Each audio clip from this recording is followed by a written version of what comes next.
right, it's a little later in the day, so I'm sorry for the low lighting. I went for a 25-mile bike ride today, and that kind of took up a lot of my time.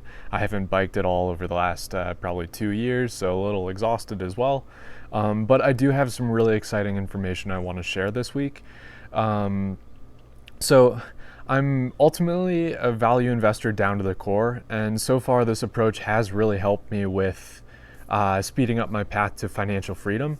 I generally stick to analyzing and buying individual dividend-paying companies, although I still keep up to date on larger stock market activity, and I often find myself asking the question, or I hear from others, is the stock market overvalued or undervalued?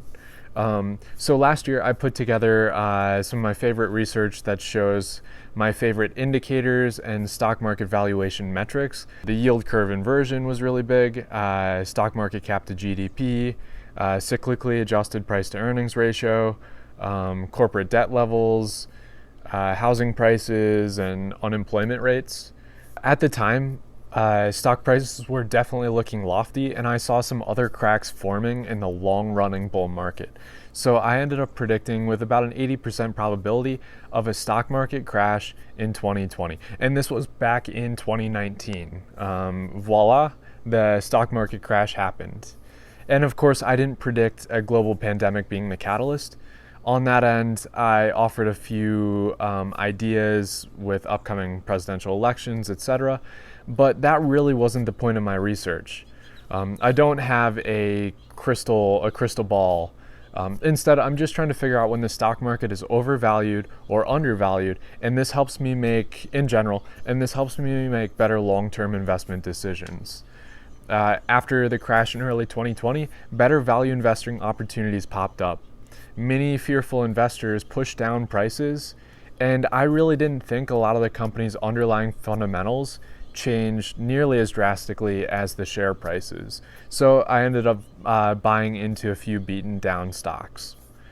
Since I've been looking to invest more of my savings, but the market has rebounded, and many of those initial indicators I looked at last year are back to showing overvalued territory. So it's a lot harder to find good deals. But with all that said, there has been one big change that might justify higher valuations.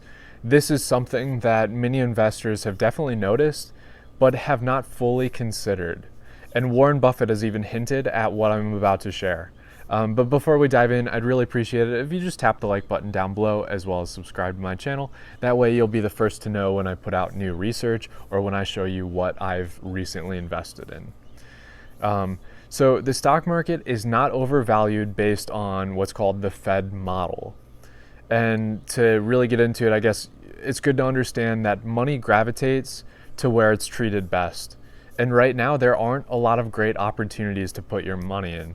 The Fed has pushed down interest rates to historic lows. As you can see on your screen, I put up a chart of 10-year interest rates, and interest rates have trended down since 1981. The 10-year treasury yield has dropped from about 16% to below 1% today. This seismic shift has made it a lot harder for yield-seeking investors, even after adjusting for inflation. The Fed has pumped trillions of dollars into the economy. A lot of money is sloshing around, ballooning balance sheets, and it's all looking for a place to go. It's helped both directly and indirectly push up stock prices. But is the stock market overvalued? Well, not according to the Fed model. The Fed model shows long-term government yields compared to the stock market's earnings yield. It asserts that the S&P 500 earnings yield should be equal to the 10-year treasury yield. The Fed model implies that the stock market is undervalued when the earnings yield is above the 10-year treasury yield.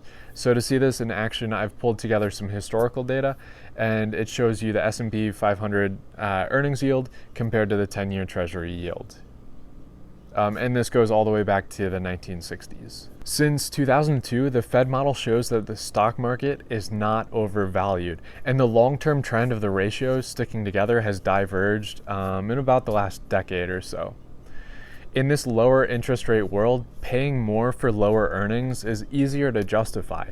Other investments like bonds aren't yielding as much, and companies can leverage their operations at ridiculously low rates. This new normal has even led legendary investor Warren Buffett to say high stock valuations could make more sense. Now, the Fed model is just a simple valuation technique, and there have been a few improvements upon it, like the Yardeni model, which I put together a video a while back on that, and I'll link to it down below in the comments. That model incorporates a little bit more risk into the system. But overall, most indicators are showing an overvalued stock market. But low interest rates have changed the world. We might be in a new normal, and in the statistics world, it's called a stationary or a regime change. Still, with that said, I'm focusing most of my investment decisions on individual businesses.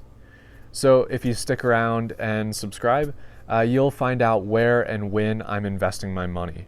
Also, I'd really appreciate it if you just tap that like button down below. And please let me know if you have any comments or questions down below. Thanks for stopping by.